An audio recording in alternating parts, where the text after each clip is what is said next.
Check your cell phones, make sure they're turned off in the courtroom so them are silent or vibrate. Check your cell phones, no more please. Sir, in the back, take your hat or hood you up there. Thank you, appreciate it. Thank you. Morning. I'm calling to record number 3 on the Part 34 calendar, Terrell Taylor versus Queens Wellness Medical, index number 2598 of 25.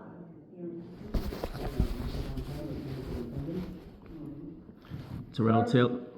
Please raise your right hand. You swear or affirm that the testimony you're about to give will be the truth, the whole truth, and nothing but the truth? Yes. You state your name and address. Terrell Taylor, 174-22, 125th Avenue, Jamaica, New York, 11434. Good morning. Okay, so, who's motion? Mine, Your Honor. So the way that I see it, it appears as though the motion is fully brief. Yes, sir. Yes, Mr. Taylor, you have all the papers in? Did you file the reply as well? Yes. Okay, so this motion will be marked fully submitted. I know, it was based on a decision by Judge Dewberry. I will take it in and refer it to Judge Dewberry to review. So wait, hold on, because I want to address the court, because this is moving too fast here. So, this is the second appearance on this case. The return date that the defendant set was another date, and it went before Amish Ardoshi. You can see that, right? Amish Ardoshi clearly stated that the case has to go before Melissa B. Dewberry. It is, that's what I just said. No, but Melissa B. Dewberry should be on the bench so I can argue the case. I'm not even arguing. I filed an amended reply and everything, and I wanted to address the court about this. I understand. So what I did say is that the motion was fully briefed, meaning that everyone submitted their documents, right? And I asked you, and you said yes. I'm not Melissa Dewberry. I'm not Judge Dewberry. So the paperwork, just let me finish, right? The paperwork has to go to Judge Dewberry because she was the judge who wrote the underlying decision. So in essence, what you're requesting is really what's being done.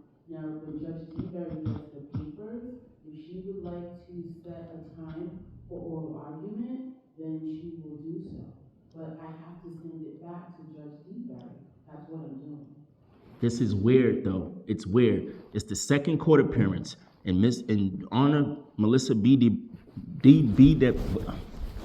Melissa B. Dewberry is not present on the bench. That is very weird to me. And like I said, so y'all bypassing my argument. You know, I have arguments that's in the papers and that's gonna be submitted, but it just feels unfair to me because this is the second appearance and it's not even before the correct judge. That's very weird to me. Yes, I'm not, Your Honor. I know how this game go. This defendant right here has been committing fraud, lying to the court and everything. So we trying to get to the bottom of it, and it doesn't look, it's not looking like a good look because the judge that needs to hear the case is not present. I'm not looking at the judge, and if the, oh man, this is not cool to me. You can't fully mark this case fully submitted when I'm not even able to address the judge, the court. I understand there was papers filed, but there's a lot of issues in this case. The defendant is committing fraud, he's lying, all types of stuff. So you can't just sweep that under the rug and mark the case. That I understand what you're saying. Okay, so I'm telling you that the paperwork is going to go to Judge Dewberry. Short of me telling you. To me, it looks like something sinister or strategic is going on here. I'm not. And I can't allow this because this is a serious case and a serious matter, and y'all keep bouncing me around in front of different judges. Now I'm in front of a different judge, and you're gonna send the papers over to me. No, it doesn't work like that. It doesn't work like that. And look, let me make you aware of this so the judge knows. You have my amended reply on file, right? Let me just make sure y'all have that, because that's one of the biggest arguments. As long as y'all aware of that, because I would prefer to make the court aware in person, like how I'm seeing you right. That's how I would prefer to make the argument. So is my amended reply, is it scanned into the system? Because that's the biggest argument. I just want to make sure it's scanned into the system. I have been advised by the court that they do have your amended reply. So what I'm telling you is that I understand what you're telling me. you may get your opportunity to argue before Judge DeBerry. I'm confused as to what you would want me else. Nah, we done here. Let me just say something, then I'm gonna get out of here. So, whenever you're renewing and re-arguing something, whenever you're filing a motion to renew and re-argue, there has to be on a prior motion. There was never a prior motion. There has to be a prior motion filed by the defendant to renew and re-argue. The defendant is renewing and re-arguing the fact that Melissa B. DeBerry granted me an inquest hearing. You can't renew and re-argue that. And look how long this been going on for now. We shouldn't even be here today because the defendant is not entitled to file a renew and re-argue motion for, yes, I did. He's not allowed, I'm just making it on the record.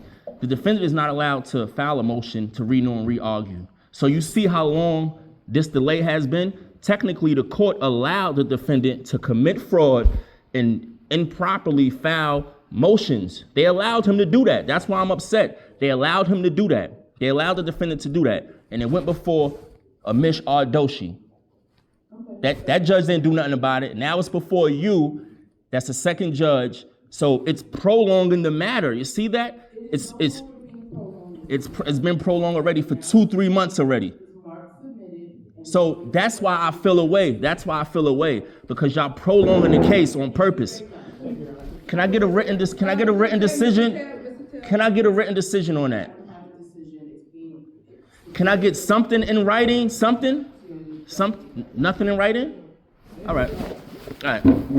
That's crazy, bro.